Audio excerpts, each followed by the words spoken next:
Hello everyone, and welcome back to From Our Basement Gaming. Sorry for the pause, I was making sure it was recording. We are back with part 9 of our Croc Let's Play, and I'm so glad that you guys are joining us now. For a little while it was kind of all crickets chirping, so thank you guys so much. Yep. We don't mind the crickets, they're nice, they're friendly, but nice to have some viewers.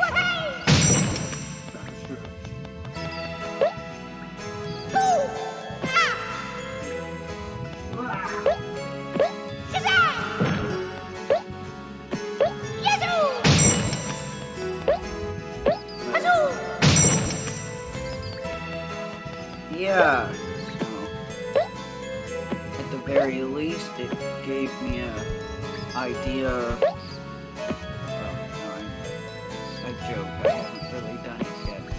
A parody for Nobody's Listening by Linkin Park, where I just said nobody's watching. But nobody's listening, it works too. I could just play that song.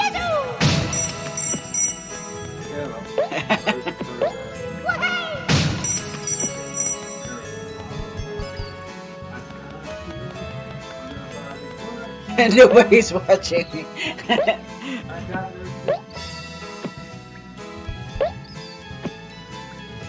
I'm so lonely, I can't sleep.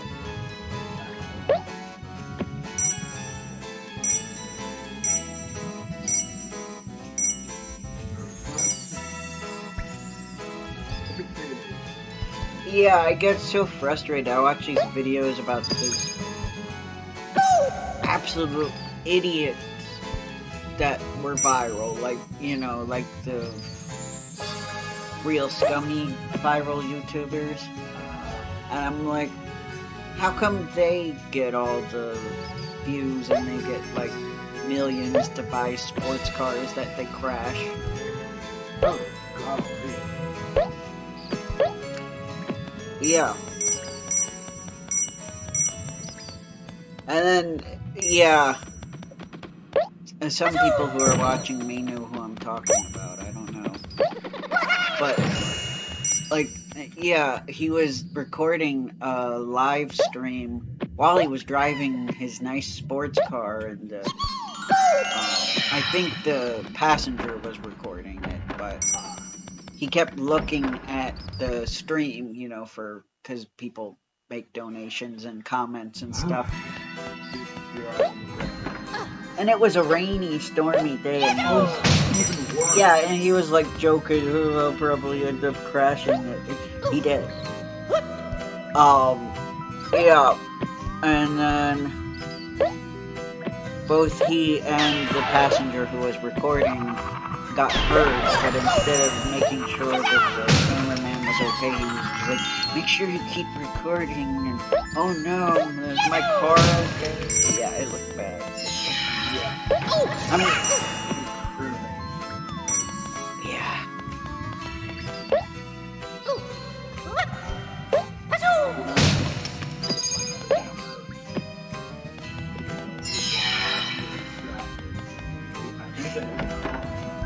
Hey, he was still recording when they were giving the cameraman stitches. Oh, you're gonna lose that lawsuit. Yeah, I'm like, why do people like that, and then people who go cause trouble overseas? Yeah, I know who you're talking about there.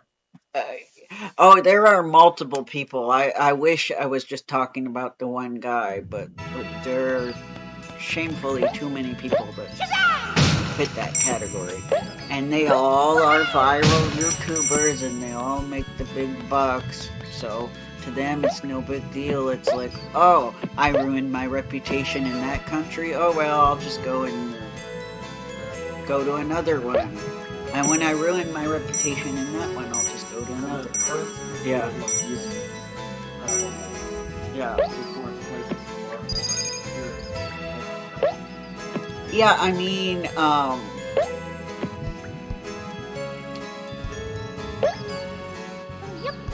And yeah, to the point where like, and this was in Japan, and it hurts the YouTubers who are there who follow the rules and are trying to, you know, help us learn more about Japanese culture, you know, help other English speakers learn more about Japanese culture and places to visit, because then they have to go, you know, they have to have stricter rules, or they miss out on recording in certain areas because they just flat out say, nope, you can't record in this area. Yeah, and I've seen that happen. You know, one YouTuber I watch who, you know, has been over there for 10 years and is very respectful. There was one part in the video where he's like, well, I'm sorry guys, we're not allowed to record in this place, so I can't include this in the video. And that stuff wouldn't be happening if they would behave, you know, but even Japanese live streamers have created issues, so it's an issue that they have a problem with domestically too. It's not just the foreigners, but the foreigners are the scapegoats. So, but you know, in all fairness, because this has happened in many countries, you just gotta behave yourself. You know, you're not in your home country. Yeah. And you shouldn't assume that the laws are the same. Yeah, and in fact, the one guy in the video was, in fact, taking advantage of the fact that, you know, Japanese people culturally are encouraged to be non-confrontation. Yeah, so, you know, he was, like, harassing people. And yeah, this was probably the first time I had ever seen instances of Japanese people, you know, angry to the point where they were coming up and, like, punching the guy. Because, you know, he was that much of an instigator, and by this point he was really well known, so people who he'd never interacted with before actually were seeing him walking down the street and go after him. Such a nuisance. Yeah. Again, some of you guys might know what I'm talking about. I'm not going to name names. But, you know, I was pleasantly unaware of this guy, but I watched a video about viral YouTubers who were desperate for views. I think the guy who made the video actually called him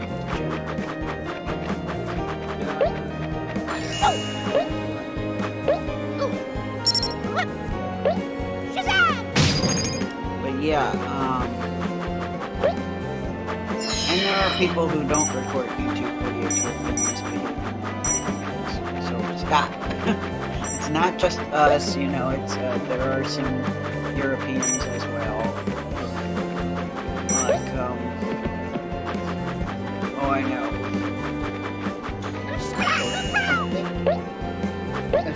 I think last year, or I think it was the couple misbehaving in Italy, I think they were a British couple. So, so it's not just American.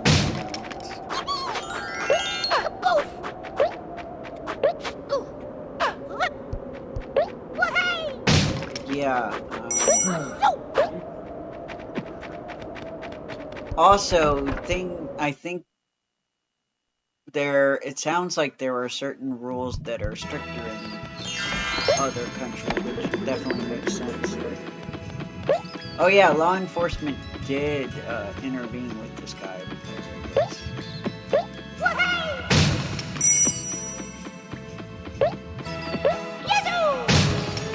Yeah, and thanks to an incident in South Korea, I now know they have law against AI that I'm not sure if we have it. I don't think we do. If we don't have it, I wish we would, and if we have it, then good. Well, he made a deep fake of him and an idol that was of a sexual nature. And that there is actually a law against that in South Korea. Good on yourself.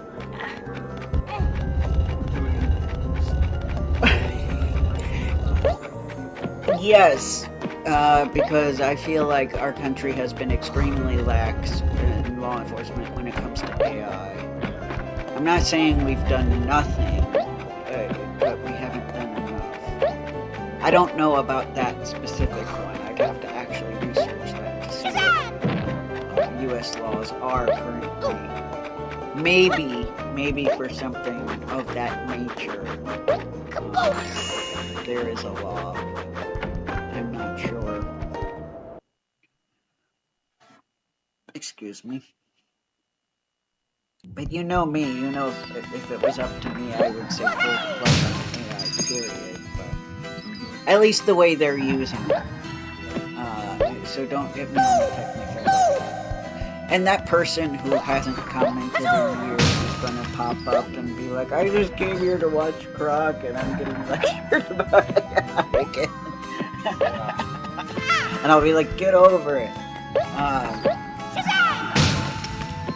I have opinions and I'm going to express them sometimes. Yes, you do. I express my opinions all the time. That's kind of my role here. I'm the talker of both. Yeah.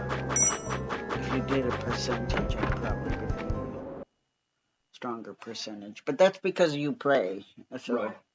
You know, I think it's fair.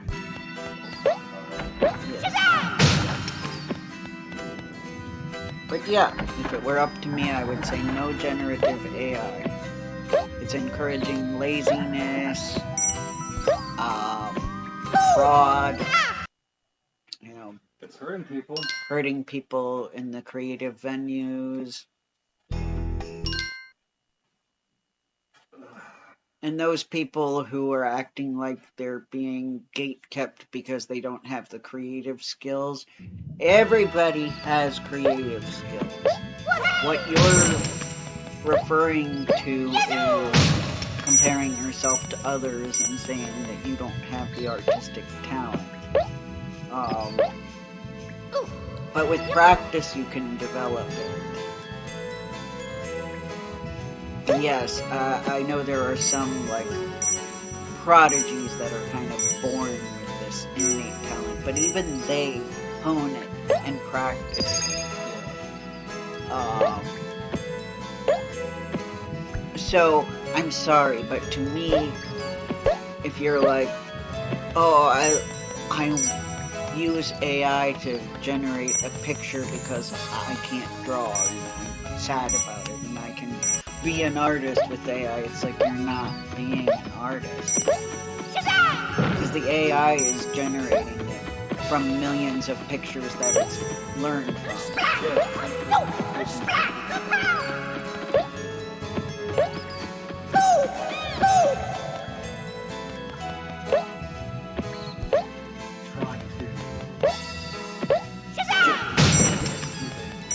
Yeah.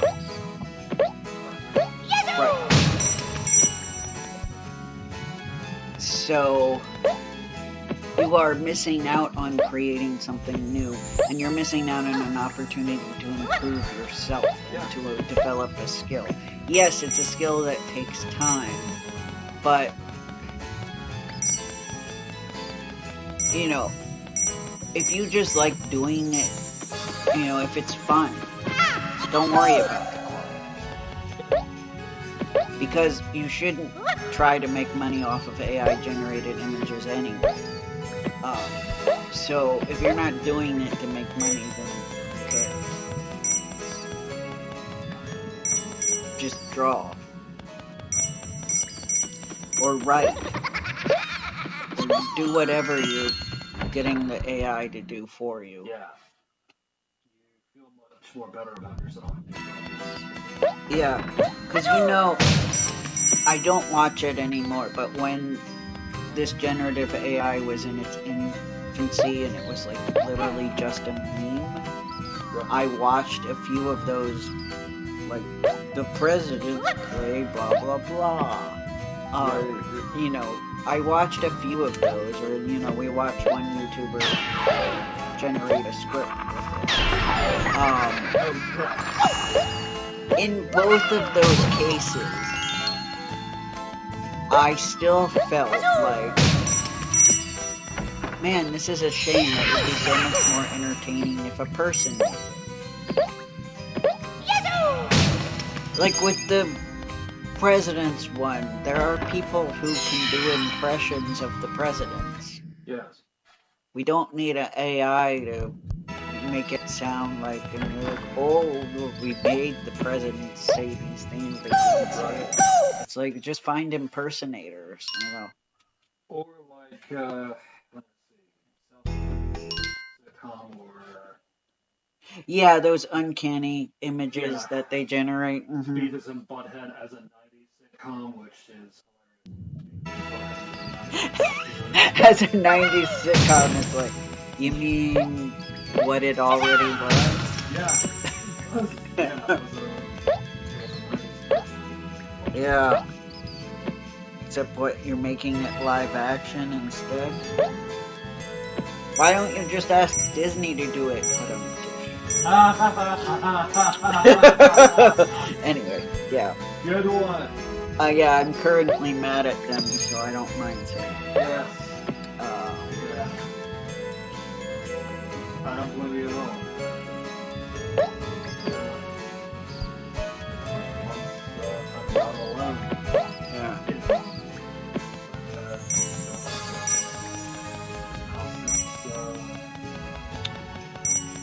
Yeah, technically I have for a while too.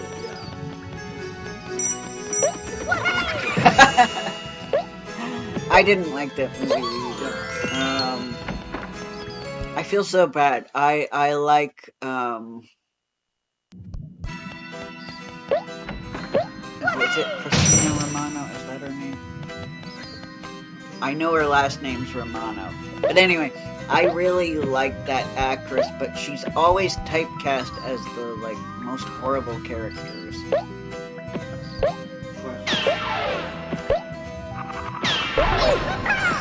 Yes.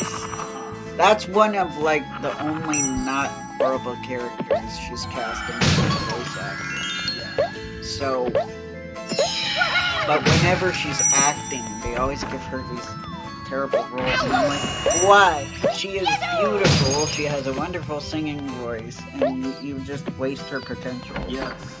I feel bad, woman who, for the last 25 years,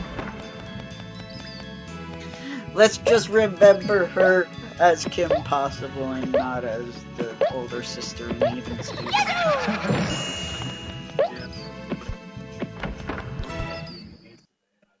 there was a Disney movie about golf. Yeah, see, Shia LaBeouf gets to be in a bunch of movies. Did Christina Romano, if that's her name, let me know in the comments. Was she in a lot of movies? I don't think so.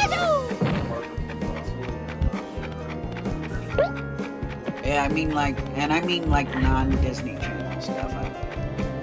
See, I just felt like at that time Disney was really obsessed with basically people like Hilary Duff, and they had I mean, they gave her some stuff to do, but I still felt like she wasn't utilized properly, Christina Romano.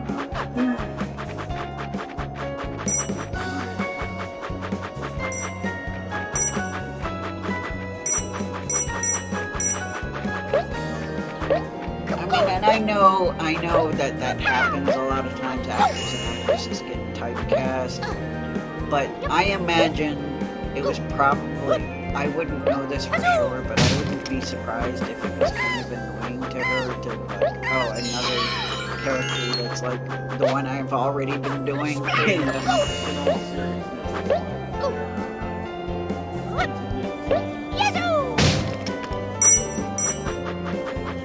Yeah.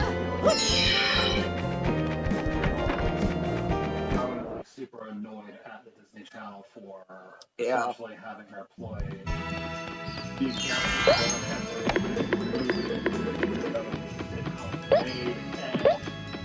Yeah. him. Yeah. That's just her voice.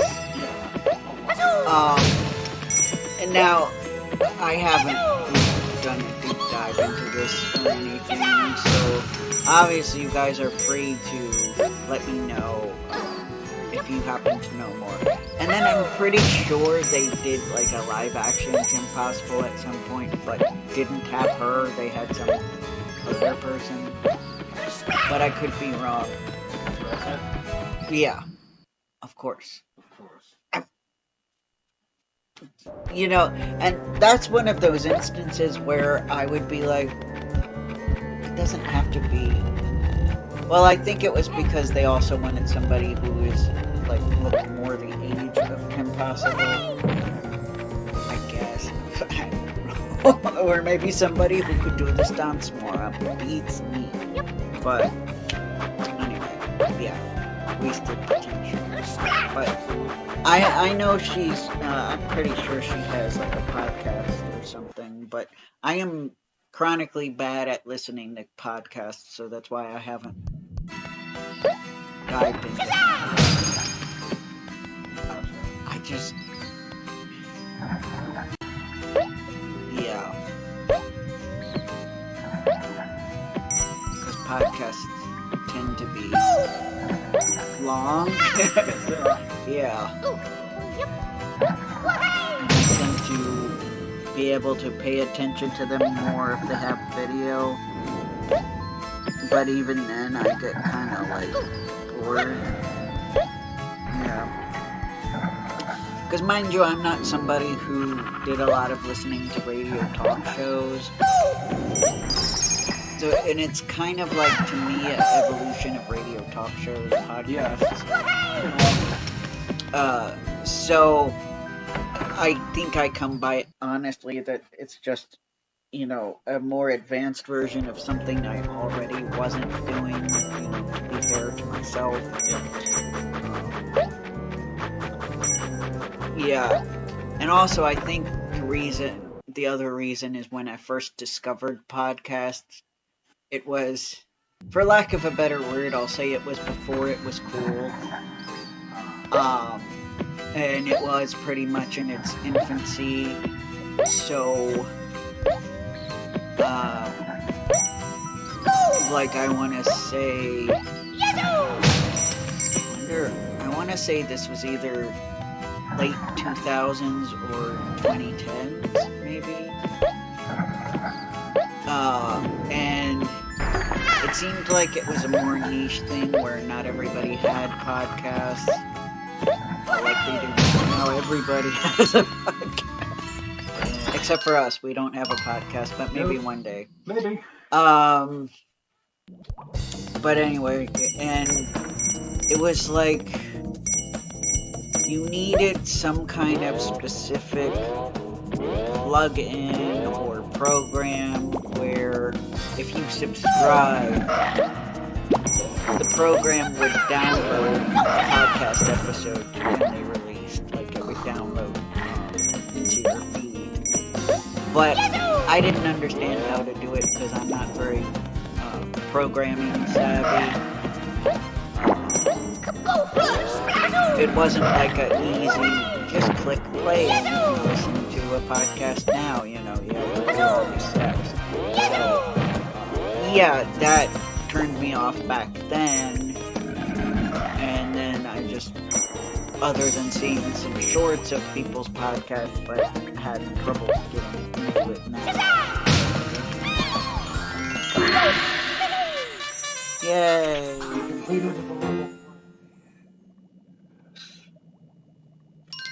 Oh, but that does remind me that one animation series I watched, they released a new, okay, I gotta remember to watch that. Before it gets buried by their other... This is a animation channel where they have a bunch of different parodies going on at once. I see. So, but I'm only like watching one or two of them. So I'm like, oh, I gotta remember to put that on my watch later before it gets buried by new episodes of the other stuff they're working on. But yeah, I'm watching a